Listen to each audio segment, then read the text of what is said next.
To all those people watching, I'd like to remind everyone that this video is not made for kids. It's for older fans and adults. Enjoy the fucking video! Dear friends, despite what many assume, our fat controller is a kind man. He prefers steam, but sees the value in all engines regardless of their type. Nowhere is this more evident than his willingness to give Bear another chance, while also saving Oliver from scrap. Many engines dream of calling the Island of Sodor their home. Dudley was determined to make it his reality. These stories will tell you what happened. Sincerely, the author.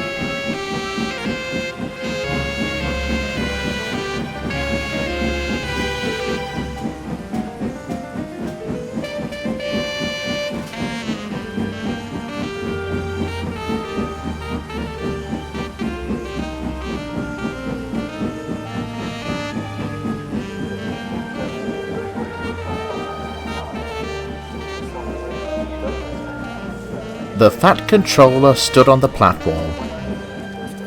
On the horizon, a colossal engine emerged from the setting sun. Its black paint was shabby, and its puffs were deep and hoarse.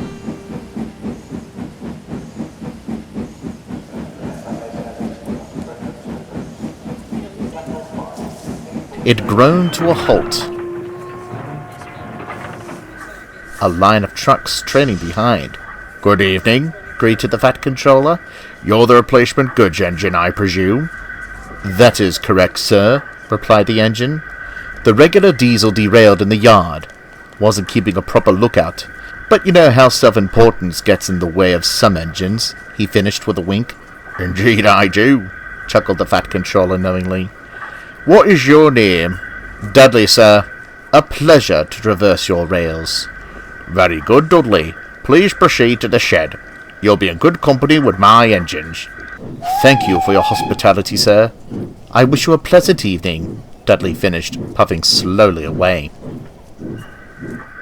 The engines welcomed the newcomer warmly. Soon they were laughing and chatting like schoolchildren. "Pity my stay is but a temporary one," Dudley sighed. "You're blessed to have a controller who realizes your value. My days are numbered on the other railway."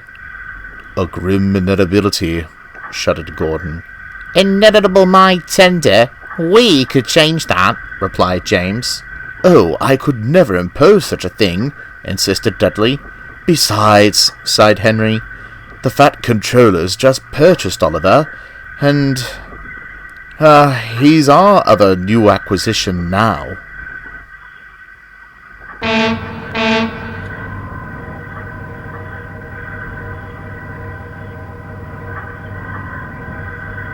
Bear backed down next to Dudley.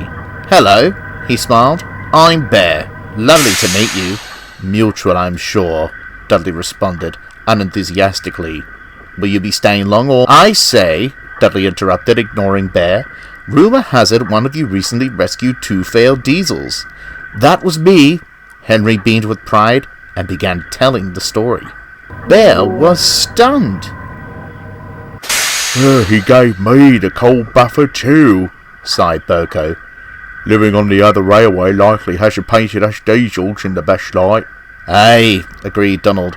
"Didn't take it to heart, Bear. Dougie and I needed time to come round. You'll find you're a good sort." "I hope," Bear conceded, though he couldn't help feeling hurt. "It was a pleasure to make your acquaintance," Dudley announced the next morning. "If our paths never cross again, I wish you nothing but smooth runnings." With a blast of his whistle, he went to fetch his return train.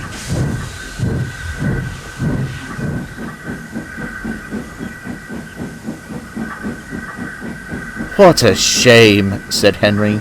"I wish there was something we could do." Despite his hurt feelings, Bear tried to be optimistic. "He seems a good sort," he smiled. "Things always work out in the end for honest, hard-working engines." The others said nothing. They only hoped Bear was right. With Duck running his branch line, Donald volunteered to shunt in the yard. He did it well, easily keeping the trucks and coaches in line. The The others were grateful for his help. That morning, Donald brought the coaches for the first train to the platform.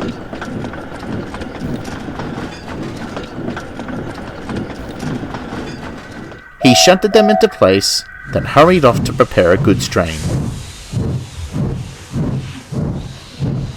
Before long, Henry came backing down into the station.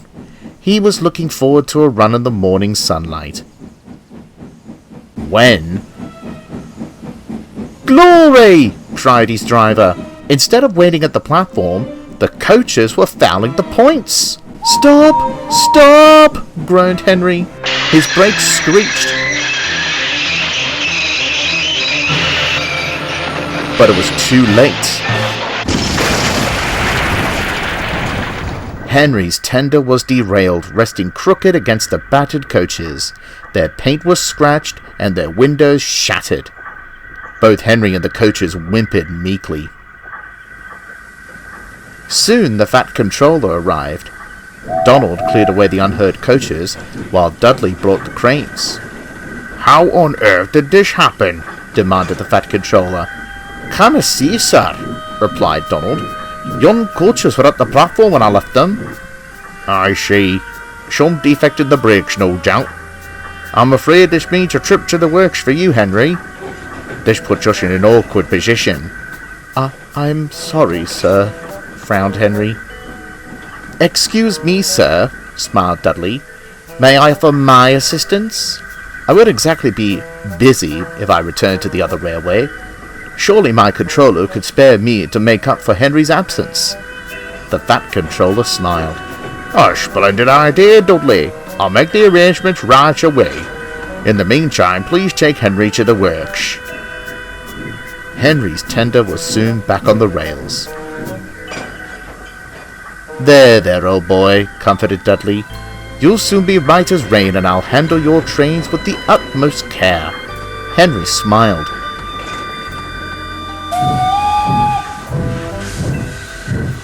But Donald watched Dudley with suspicion.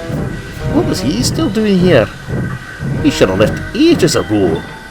Strange. Very strange.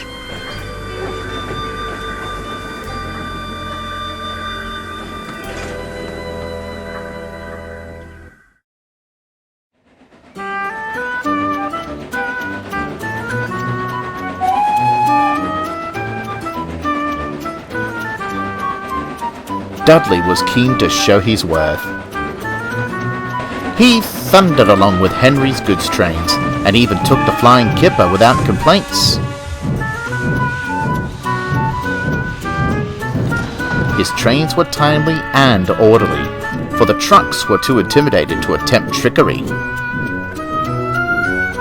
The engines were grateful for his help, and he proved to be good company in the shed, for all except one. "Had a good run today, Dudley?" asked Bear with a smile. "Quite," came the grunt of a reply, before he turned his attention to the others. Bear was no stranger to harsh treatment from steam engines. He knew of the damage done by previous diesels with far less class. Even so, Dudley was a tough nut to crack. Bear was restless that night. He kept thinking of how to prove himself a friendly sort. He glanced at the clock. The flying kipper would be due out soon, but Dudley was fast asleep. "Psst," whispered Bear. "Dudley!" A loud snore was the only reply. "Dudley!" Bear hissed louder. "Great heavens! No! Don't take me! Calm down," soothed Bear. "It's only me." Dudley scowled. "You foolish diesel! You've disturbed my sleep. What do you want?" I wanted you to wake up," stammered Bear. "The kipper's due soon. If you're too tired, I could—" "Don't even suggest it," snapped Dudley. "I'm more than capable. Tired indeed." When he had steam up, Dudley snorted away. Bear was speechless. The next day, Dudley ambled to the yards. As Donald shunted trucks for his goods train, he spied a lone fuel tanker in a siding. Why is this one not on the train? Am I not stopping at the refinery today? Aye, you are, replied Donald. Faulty brakes on this one, though. Needs repairs before you can take it. Understandable. Grateful for your help, Donald, but I'll finish things here. You have other trains to shunt, I'm sure. Aye, said Donald. But say no more, then. My train, my responsibility. Suspicious, Donald silently puffed away. Before long, Bear arrived at the station and found Dudley, red-faced on a nearby siding. I say, Bear, he called hoarsely. Are you all right? Asked Bear. No, I'm not, Dudley sighed. I'm terribly sorry for my outburst last night. You're only looking out for me. It seems I need you to look out for me again. Could you take my goods train? I'm having steaming troubles. Leave it to me, Bear smiled. Thank you ever so much, Dudley grinned. You are a good engine. You just need to fetch all the fuel tankers from the siding. Feeling much better, Bear ambled off to gather the tankers.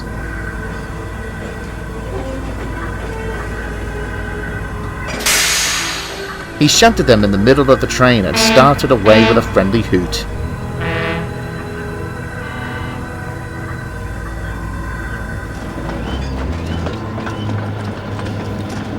Out on the main line they were going well. Suddenly Bear felt resistance. Smarten up back there, he growled to the trucks. No tricks today, thank you. The truckster's reply was drowned in a horrible screeching. Ooh, Bear winced. Whatever is happening? Bear couldn't have known the culprit was the faulty tanker. As they rumbled over the points, it happened. The tanker tipped and tumbled off the rails, bringing other trucks with it. Bear came to a sudden stop and his driver looked back. Cool, he said. What a mess! We'll need fire! Shouted the guard. Fire! The fuel tanker was ablaze, and those behind it were soon engulfed. The signaller hurriedly phoned the fire brigade. To Bear, it was ages before the wail of sirens filled the air, and the blaze was under control.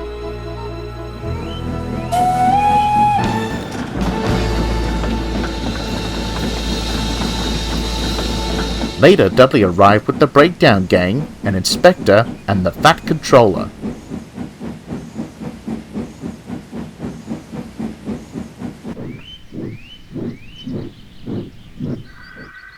It didn't take long to pinpoint the problem. The wheels on the fuel tanker completely locked up, said the inspector. I reckon that caused it to derail on the points and sparks started the blaze. Hold on, said a workman. That tanker was on the out-of-use siding earlier. It wasn't to be touched. Bear, rumbled the fat controller. How did this truck become part of your train? I didn't know, sir, stuttered Bear, quite shaken by the ordeal. Dudley told me to collect all the tankers. I certainly did not, interrupted Dudley. Why would I? Donald told me that one wasn't to be touched. I would advise, interject the inspector, you pay close attention next time you assemble a train. It will take a considerable amount of time to repair this damage. The fat controller nodded gravely in agreement, and he and the inspector strode away. Not enough to lead us to scrap, Dudley muttered darkly. But to accuse me of sabotage? The nerve!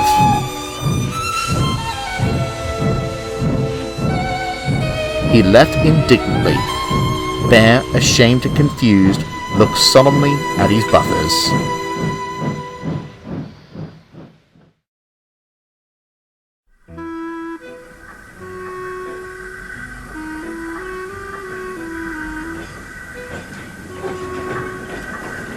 Following his accident, Bear was confined to local passenger trains. Perhaps your slower pace will remind you to take care, the fat controller sternly advised. Yes, sir, sighed Bear solemnly. Cheer up, lad, smiled Donald. At least being mixed traffic means it can still work. Imagine if you were strictly a goods engine. Bear smiled, but from another corner of the shed, Dudley listened with intent. Strictly a goods engine.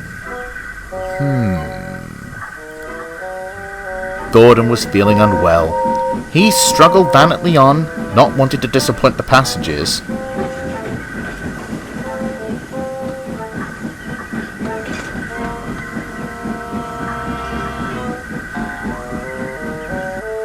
However, it was clear he needed maintenance. "You poor thing," sympathized Dudley. "It's most admirable to push yourself to such limits. Certainly wouldn't get that from any diesel. I always longed for a chance at an express run of my own." He gave a heavy sigh. "Alas, my class only ever pulled coal trains and other goods. Work is work, mind you, but it would be superb to coast along with coaches. I suppose I'll never get my chance. The other railways certainly wouldn't provide such an opportunity." "Lucky you're not on the other railway then," smiled James. "Bear and I normally take the express in Gordon's absence, but I'm sure you can have a try. What do you say, Bear?" Bear was hoping a good express run would put him back in the Fat Controller's good graces. However, he feared being painted as a villain if he denied Dudley's wish.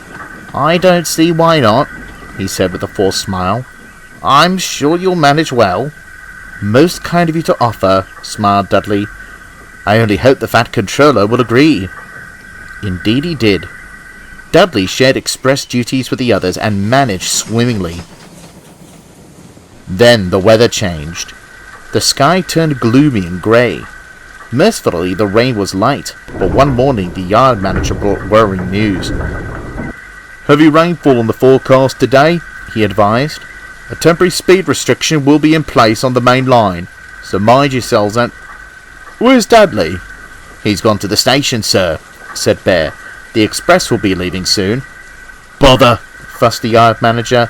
"He needs to know about the restriction." "Not to worry," smiled Bear. "I'm off to collect my local. I'll give him the message." The yard manager tipped his cap in thanks and walked away.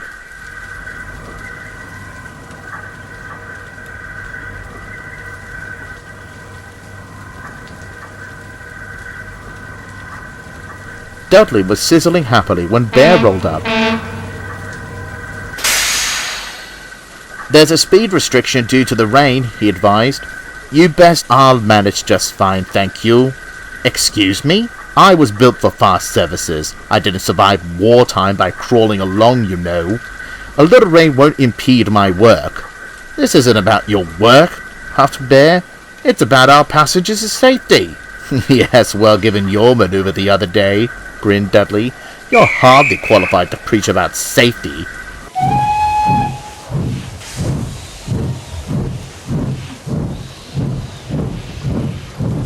Dudley chortled away, leaving Bear brooding. Wet weather loosens soil on the hillside along the tracks. This in turn creates potential for landslides. Mrs. Kindly had saved Thomas for one many years ago, but the main line wasn't lucky enough to have its own Mrs. Kindly. As such, speed restrictions were enacted to stop engines from crashing into any shifted earth. Dudley didn't care for the speed limit. He thundered along with the express, determined to prove himself. "Two big engines down," he chuckled darkly. Now to get rid of that pesky diesel. If Dudley hadn't been so busy scheming, he might have heard the rumbling of the hillsides ahead. The heavy rain had worked its magic and the soil was ready for a mad dash towards the rails. The driver was first to notice it. "Yikes!" he shouted. Dudley broke from his thoughts to see the earth tumbling down the hillside. "We'll never stop in time!" he cried. "More steam! Now!" The driver threw open the regulator. Dudley's side rods blurred and his wheels pounded the rails. Come on, he shouted.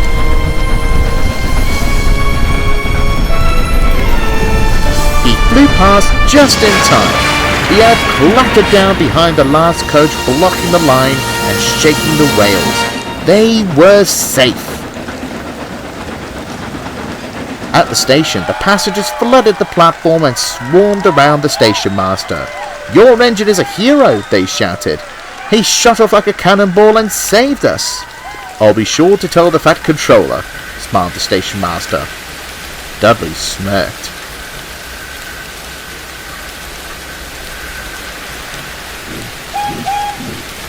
But on his return to the shed, the greeting was far from warm.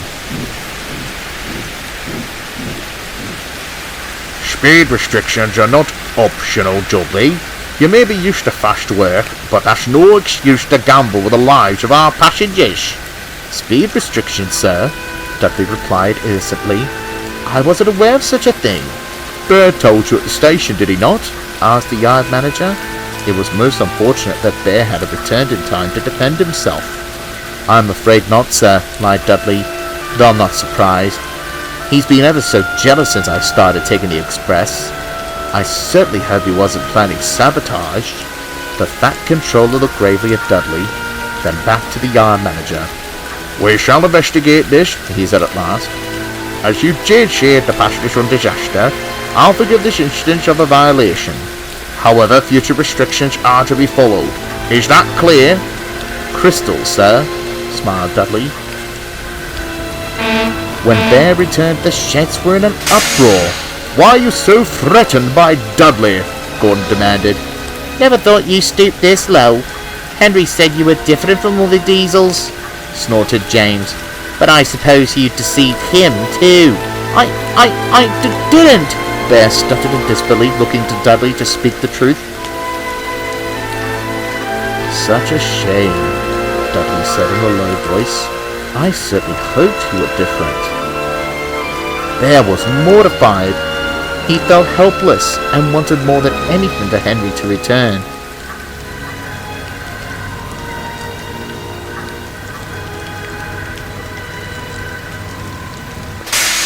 Perhaps I don't belong here after all, he sighed and went sadly to sleep.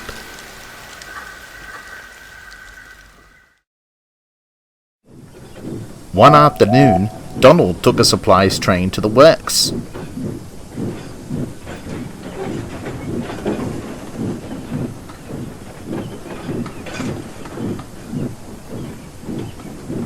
Henry, awaiting final repairs on his tender, smiled warmly. Hello, Donald. How was everything? Dudley getting on all right? Aye, I suppose. But I cannot see the scene for Bear. Donald explained about Bear's mishaps and Dudley's behaviour. It doesn't add up, he continued. It's no like Bear to act in such a way. I'm awfully suspicious of Dudley. Henry grew stern. You must tell the fat controller at once. I'm all too familiar with this sort of situation. Henry recounted the events of Diesel's stint on the railway. You didn't say, gasped Donald. He even tried to lie about me. We caught him, but only after Duck went to Edward's station. If Dudley's not stopped, Bear could be sent much further away. By the sounds of it, he's already got his coupling hooks in Gordon and James. Donald was pensive. Leave it with me, he said, and hurried back to the shed.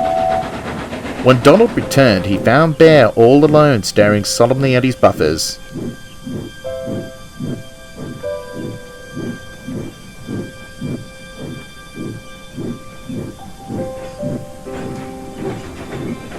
Maybe the fat controller shouldn't have kept me, he sighed. Rubbish, retorted Donald. You're an outliner in the world of devilish diesels. I know you didn't have any ulterior motives. Were you a new pal on the other hand? You mean you don't believe Dudley? Bear asked hopefully. Donald recounted his conversation with Henry, and Bear smiled thankfully. And here I thought I was muddled in the radiator. The question is, how do we prove he's behind all this? I'm not just a him, Donald winked. The next day, Dudley was dozing at the shed. Donald was shunting nearby when Bear came excitedly along. I say, Donald, he said loudly, where'd you put the coaches for the VIP train? Near the station, Donald replied with a grin. They're ready and waiting for you. Excellent, said Bear. I'll be off then. Must be spick and span for our special guest. A special guest, eh? Smirked Dudley. Bear was waiting in the siding for his driver to return, pretending to be asleep. He heard the rumble of trucks rolling past, accompanied by deep puffing. When the sound died away, he opened one eye. The truck sat on the points, blocking him in. Worked like a charm, he chuckled to himself. Meanwhile, Dudley sculled around the sidings by the big station. Special coaches, he thought. Where could they be? Over here, came a voice. Dudley perked up and hurried towards it. Into a siding he swerved, and waiting for him was, Hello, grinned Toad. you must be Mr. Dudley. You're not a special coach, Dudley growled. I never claimed to be one, sir, Toad replied in his chipper manner. Were you looking for some? There's meant to be a VIP train, snarled Dudley, and I'll be the one to take it. A VIP train? That does sound thrilling. Dudley looked back in amazement. There was Bear. You? Dudley gritted. How did you get out of that siding? I helped him, said Donald, who drew alongside.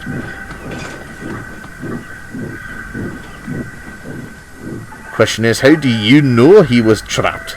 Dudley went pale. That is to say, an excellent question indeed, Donald. I'm most curious to hear the answer. The fat controller stepped out of Toad. Well, Dudley, shall we have the truth this time? The engine's bewildered face twisted into a wicked snarl. Yes, it was all my doing. I'm still an engine in his prime. Why should I face the prospect of scrap? Oh yes, we've all heard of the sanctuary, that is the Fat Controller's Railway. A haven where steam will always have a place. And yet, Dudley trailed off, glaring at Bear. There still appear to be rats among us. I've proven my worth.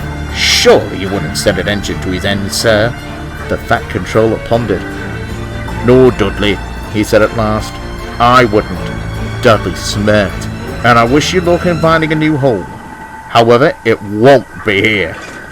You can't, Dudley gasped. The sheet has no place on my railway. I welcome any engine, steam or diesel, who shows they are both useful and honest in their work. I hope you will learn to change your ways. Perhaps then you will find what you seek. I politely ask that you leave. At once. There was silence. Donald and Bear stood with bated breath. At last, Dudley gave a sinister smirk. Perhaps this railway isn't any different after all. You call this deceit? My dear sir, it is survival. The only thing that matters in this age is scrap. Well, you won the battle, but not the war. I'll take my leave at your request, but you will remember me. Bear and Donald moved silently away, freeing Dudley from the siding. He puffed crossly backwards. Pleasant journey, Mr. Dudley, called Toad cheerfully. Dudley gritted his teeth. The Fat Controller fought to keep his composure. Dudley was soon coupled to a long line of wagons. Bear and Donald watched from the platform as he stormed away with much hooshing and huffing.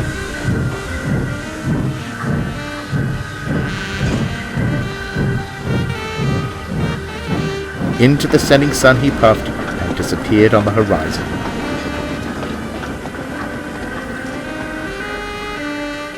I do feel some sympathy for him, sighed Bear. Scrap is a prospect no engine wants to face. Do you reckon he'll change?